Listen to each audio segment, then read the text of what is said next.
Long regarded as the most competitive monohull class in professional sailing, the 52 Super Series premier event is the Rolex TP52 World Championship, an annual test of nerve and know-how for the world's finest sailors.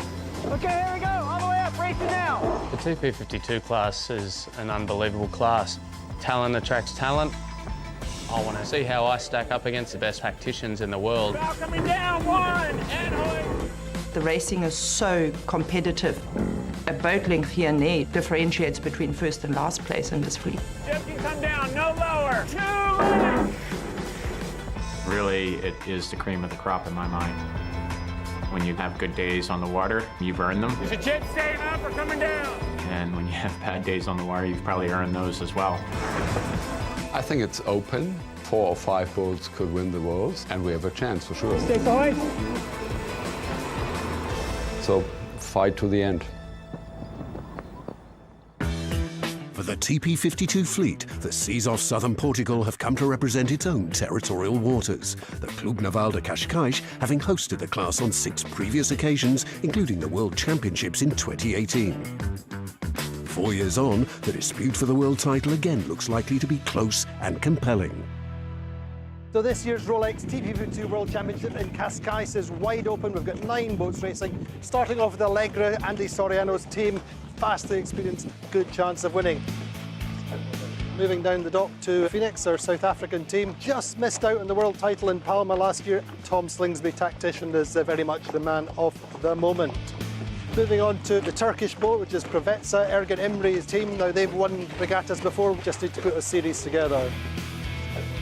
Moving on to Interlodge, which is the black boat, was formerly Azura, bought by Austin and Gwen Fragaman. They need to find a little bit of consistency. Now then, Sleds are the defending world champions and 52 Super Series champions. Know how to win, huge experience. Murray Jones there, tacticians, won the America's Cup 6 times. Now moving down to the Whitcraft family team, first Rolex TP52 World Championship. A 2015 boat, it's very, very good in the light airs. Now Gladiator, Tony Langley's all-British team. Paul Goodison is tactician and very much on form. Now then, Platoon, 2 times world champions. They've always won in lighter conditions on the Mediterranean, never done so well in the Atlantic, but this could well be Platoon's week. So now coming to the American flag team, Quantum Racing have been one of the benchmark teams on the circuit for many years. Doug DeVos's team, they've won here twice before. They are really the masters of the big breeze here, but we could have light winds, so Quantum, maybe the favourites, but anything could happen here. We've got 9 boats, 5 of them surely have a chance of winning the world title. 10 races on a standard windward-leeward course are scheduled. Starts are crucial, along with the key upwind leg or beat to the first set of marks at the top of the course. The fleet then heads downwind to round either of the gates at the bottom of the course before starting the second lap. All races count. The first boat to cross the finish line wins.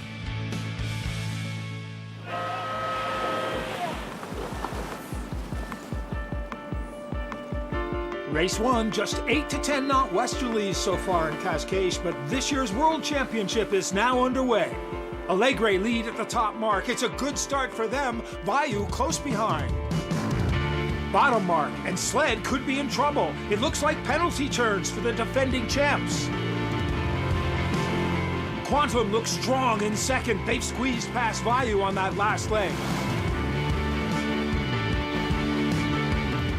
Allegre take race 1, a comfortable win for Andy Soriano's crew.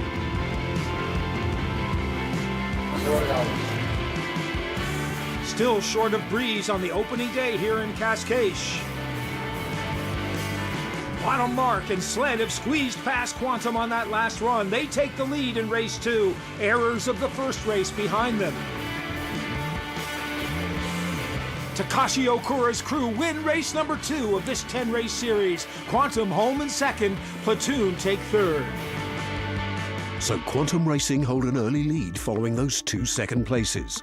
World title winners in Cascais in 2018 and making a strong start to this year's campaign. In their bid for a 4th world title, Quantum Racing are leaving nothing to chance. I think we've got everybody, so we'll get going. We'll just roll through. Quantum's performance analysis program, led by coach James Line, is the most comprehensive in the fleet. Stablemates Vayu, who share the Quantum sales package, also enjoy privileged access to his morning briefings. Overall, nice twist profile with this sail. We're seeing that Cobra-style twist. I think the biggest thing a coach is trying to achieve on the water is shorten the learning curve. What can we learn today and how fast can we learn it? Good when you are, Brendan. It's that rate of improvement every single day that makes the difference in a 52 fleet brewer regatta. We've got some data coming off the boat at 10 times a second. We've got some basic parameters like wind speed, boat speed, heel, trim and rudder. And then we've got more of the loads like main sheet loading or vang loading. We have target boxes for all these where we've got sweet numbers that we'd like to hit. James's work with us is really invaluable, and we're incredibly fortunate to have him be part of our team because he's the cornerstone and the gatherer of the information, and then he disseminates it out to the team. If I've had a bad day, I need a little space away from why it was a bad day, and that's where James is at his best, where he can give a little coach therapy and help us through the hard times, and you can look at it very objectively with no emotion. 3, 2, bow coming down, 1, and hoist. There's very few low-hanging fruit that are going to make the difference between losing and winning, but we start getting into that aggregation of marginal gains. Can we get better in 1,000 of those marginal gains? Is it 0.05%? If you had 1%, you'd win every single race. One of our main drivers for the week is stay flexible, stay open. If we do our normal process of how to try and win sailboat regattas, we should be okay. In what becomes an unexpected feature of the week, a lack of breeze delays the start of racing on day 2. But once underway, it's again Allegre who sees the initiative. Top mark, here's Allegre. Very tricky that last beat, but they've read the ships to perfection so far. Behind them, Quantum Racing. It's all about consistency for them as the first 3 boats head downwind. Allegre looks super smooth round the bottom mark. Ado Stead and Nick Asher calling the shots. Everything in sync so far. I remember reading an article that Paul Karajan compared sailing his Maxi to conducting the orchestra, and those words have resonated with me ever since. As in business, you build a good team around you, and within that team, you've got to trust. Top mark for the last time. Quantum holding on to second place. Please go tack line! Please go tack line! That's bowman Ben Bardwell on Bayou. He's got his hands full on the tie boat, currently in 3rd place. But race 3 has been all about Allegre. 2 wins now for Andy Soriano's crew, going well in lighter than expected conditions here in Cascais.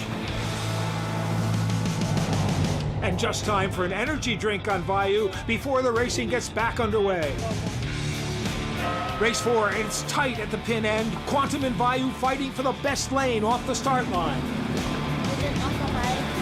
3rd in the last race, solid on day 1. Bayou have made a good start to this regatta. Platoon are first to the top mark. The German boat, world champions in 17 and 19. Wouldn't they like to make it 3? That will be something. It's a big honor to win a world title in this class. I mean, this is a peak of monohull sailing. For sure, our boat design is very good for lighter conditions. And if you're winning the 3rd time, it's definitely not a lucky punch anymore. So, former champions Platoon notched their first win of the regatta, but it's been another good day for Bayou. They take 2nd, with Quantum Racing in 3rd. 2 days of racing gone, and Quantum have yet to finish outside the top 3. Platoon are 2nd overall, 4 points back, but Vayu are only just behind in 3rd. So, tonight we have a Tom Yum curry. A Pro-Am team from Bangkok, run by Tom and Kevin Whitcraft and crewed by 5 members of their own families, Vayu are the story of the regatta so far, delivering results both on the racetrack and in the kitchen. Being a tight team, we want to try and keep it as wholesome as we can, and bring it back to, you know, the food that most of my family grew up on. And a lot of the guys coming out to numerous regattas over the years fall in love with the Thai food as well, so we try to keep it going as much as we physically can. We try to be professional and keep the personal and the family out of it when you're on board. It appears to work. No major issues so far. And we're also making this a bit of pitch to bring up young Thai sailors. So it's a combination, family, young Thai sailors, and some professionals on board. The level of the teams here is just astounding. So we hope to learn a lot and improve each race. Yeah. Santé. Perfect.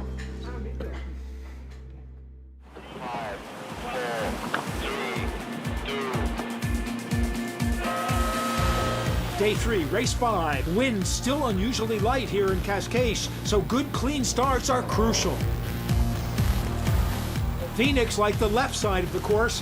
It's not been the best week so far for Tom Slingsby, but they're first to the top mark this time.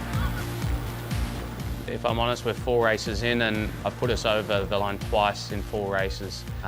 You'll never be at the top of the fleet if you're over the start line that many times. But here I love the chess game. It's really a tactical puzzle, and in the light air it's less about boat speed and more about positioning, finding the little bits of extra wind, and it's been exciting.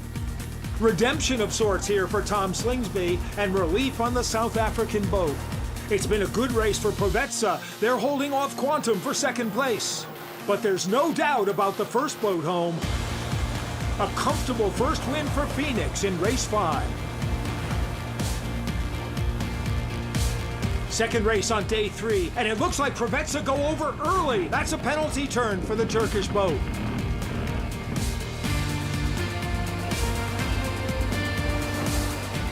Top mark, and again it's Allegre who've got it right on the first beat. Another testing day for tacticians and helmsmen in these shifting conditions. I think what gets me out is that every day is a different day. How you can get a quarter of 0.1 of a knot, a couple of meters of improvement in upwind, downwind starts, mark roundings where the little areas of improvement can be made. 3 wins out of 6 races for Allegre, and it's another great result for Vayu, who just takes second from Sled. Look at that delight. So 6 races in, Quantum still lead, but Vayu are now only 2 points behind the 3-time world champions.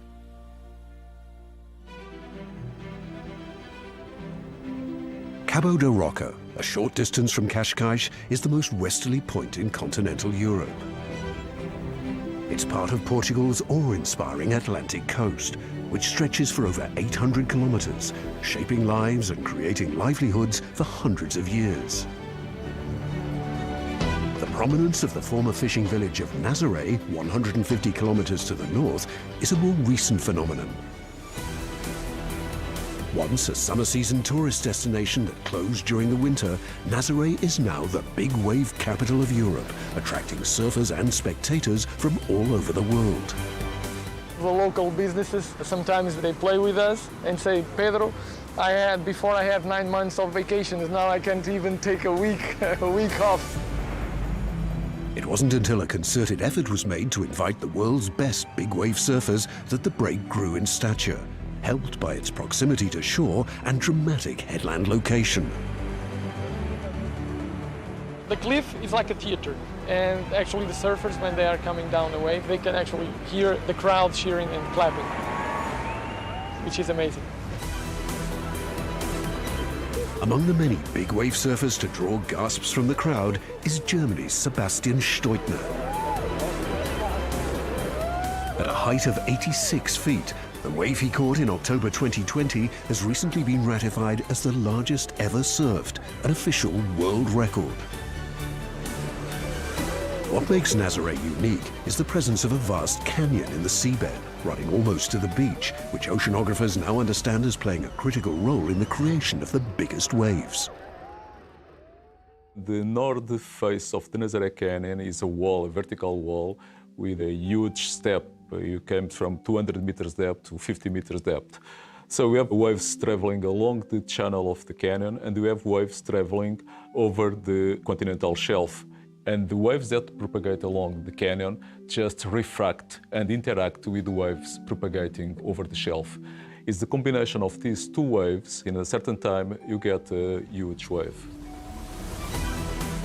Because of the canyon, the place became the most consistent in the world in terms of having big swells. To be acknowledged as a big wave surfer, you have to come to Nazaré.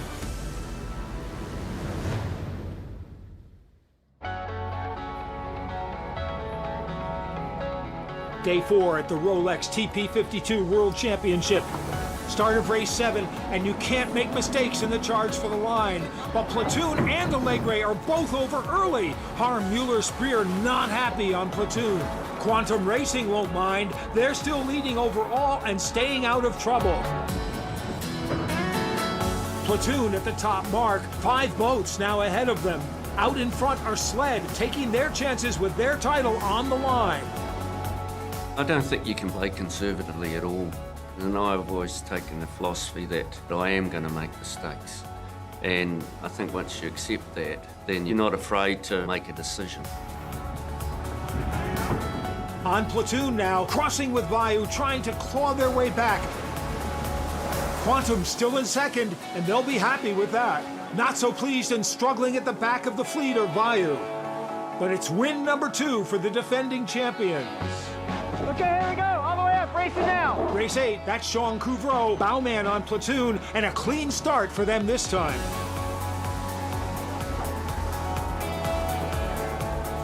Top mark, Provezza round first, but no room for Quantum further back, and that could cost the overall leaders. Here's Vayu, a lot of work to do back in 7th. Bottom mark, Provezza and Platoon neck and neck. There's always plenty to do for bowman Sean Couvreau. I'm actually quite busy before and between races getting everything ready. Make game down below. And then actually we're pretty busy halfway up the beat, or you have to go downstairs and reorganize the spinnaker for the next mark. But for sure, you know, mark roundings are where you're going to be the busiest. Getting the spinnaker halyard ready, getting the jib ready to come down. You sail enough and, you know, your hands get used to it, but also you just kind of get used to not sailing with gloves. You'll survive. Good job. 5th in race 7, Platoon are back in step in race 8. A comfortable win for the former champions. Further back, disappointment for Quantum Racing. They take 6 after that error on the first beat. So Doug DeVos's crew lose ground to their rivals. Platoon now just 3 points behind heading into the final day, with Phoenix up to 3rd. This year's World Championship is the first to fully deploy autonomous remote-controlled course marks. Powered by 2 electric motors and positioned by a combination of 3D drone technology and GPS, the smart marks are being used to improve the accuracy and efficiency of course laying. With the wind changes in a regatta, it means the entire course setup has to be adjusted. We have to bring out some power boats. It takes a long time. It uses a lot of fuel. And the sailors are not probably that patient for a long period of time. We should set the course for 270. The smart marks are very precise, much more than the traditional system, because as the marks are not anchored, they hold the position exactly. Then the sailors really love to race with those marks.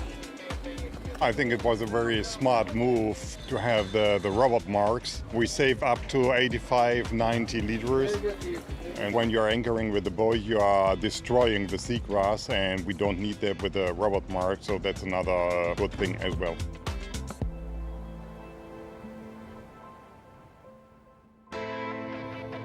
On day 5, the northerly breeze, so conspicuous by its absence, finally arrives.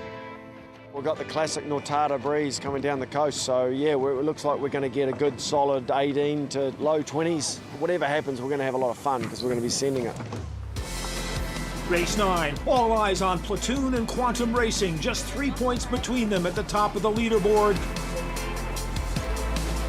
Quantum not in great shape. They've got a lot of work to do. Platoon tacking inside Quantum, but not able to cross them. Looks like Quantum got a favorable shift out there. Huge recovery from Quantum Racing. They get to the mark first. And here's what it looks like from the mark. The three-time world champions leading Alegre. In third place, Platoon still in the mix, trying to reel in the ever-present Quantum Racing. Consistency wins regattas. So you have to continue with that mentality. And sometimes that mentality doesn't work for you. And when it doesn't, you just have to take it on the chin. And somebody hits you in the head with a bottle, you got to hit them with a chair. No change on the run to the bottom mark. Quantum still lead. Alegre round in second. Platoon still looking for the opening they need.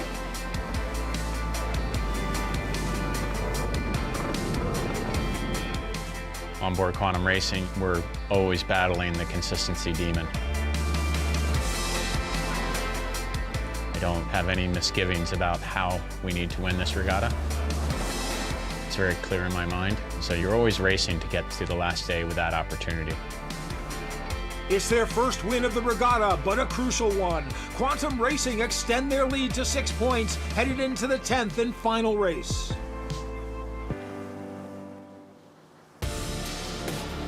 Away they go for the last time. Quantum sticking close to Platoon. There's no other challengers now. All they want to do is stay between them and the hoop. Provetsa, the Turkish flag boat, in the lead now. The whole fleet enjoying the bigger conditions in Cache Case on the final day. Winds up to 20 knots now, and that's been a long time coming. Provetsa notched their first win. But back down in the fleet, Quantum hold off Platoon to take 6th, en route to their 4th World Championship title. 7 points the winning margin for Quantum Racing. Platoon just hold on to 2nd place from Alegre in 3rd. Phoenix take 4th, 1 point back. It was going to be disappointing to lead 4 of the 5 days and not close it out. Not going to lie to you on that one. I mean, what a day, what a week. This is the first one that we've won with Doug steering the boat, which is just awesome. I mean, it's close. That's the way the racing is. Everything's close. You got to sail all the way to the end. There's no coasting in this fleet. So, so Platoon is, a great boat, well sailed. They're not going to give an inch. 4 years on from winning their 3rd TP52 world title in Cascais, Quantum Racing return to claim their 4th in 2022. Next time on Spirit of Yachting, we're back on the start line for Sail GP Season 3.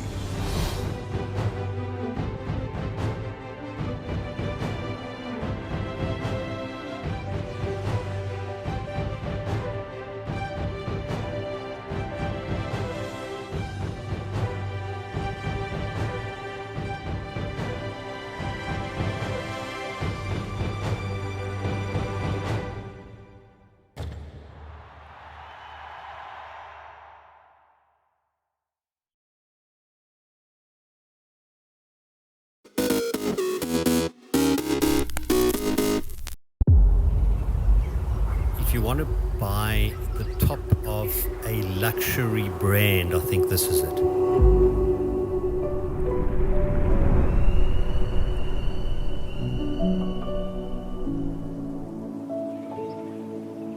My name's Selwyn and I drive a Phantom. We are a very, very close family because we all share this common bond to configure cars. We love doing it as a family. We share pictures and configurations, and I think the similarities, we always want to be the best person that we can be, and that's in all aspects of life. I think that is what Rolls-Royce has achieved in the car manufacturing industry.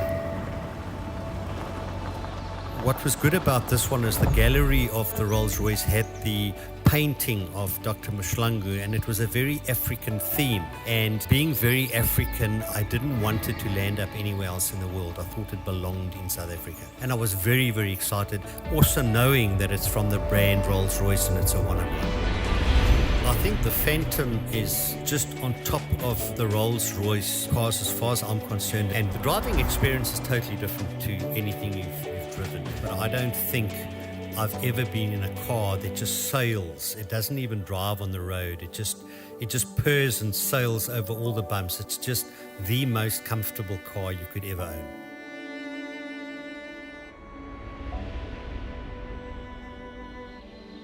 How it makes you feel is that you feel very special because you know that this is the top of any car. And that's always stood with me. If you want the best in anything, it's got to be a Rolls-Royce.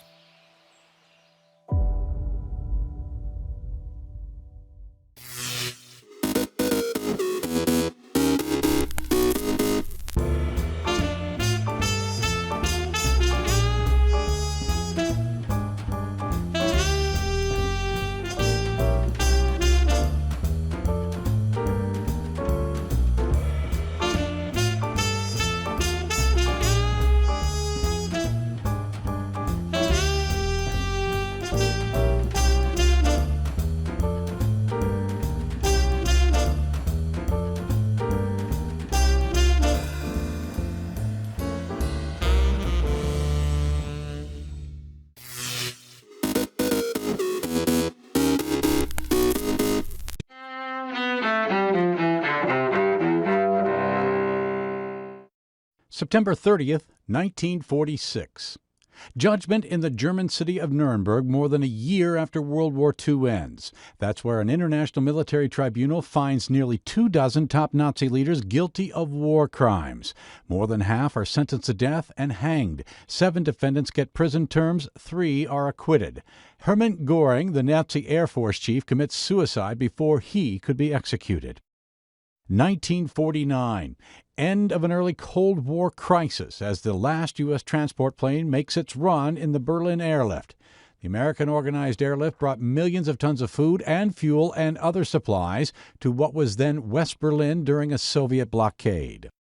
1962. A pivotal struggle for America's civil rights movement reaches its climax at the University of Mississippi.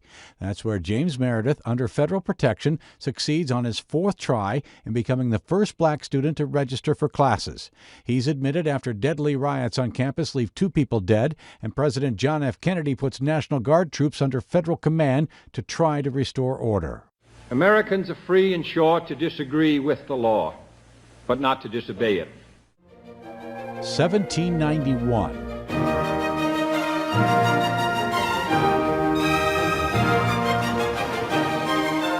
The Magic Flute, the opera composed by Wolfgang Amadeus Mozart, premieres in Vienna, Austria. And 1955. You're tearing me apart! Actor James Dean is killed when his car smashes into another on a California highway. The rebel icon was just 24 years old. Today in history, September 30th. Tim McGuire, The Associated Press.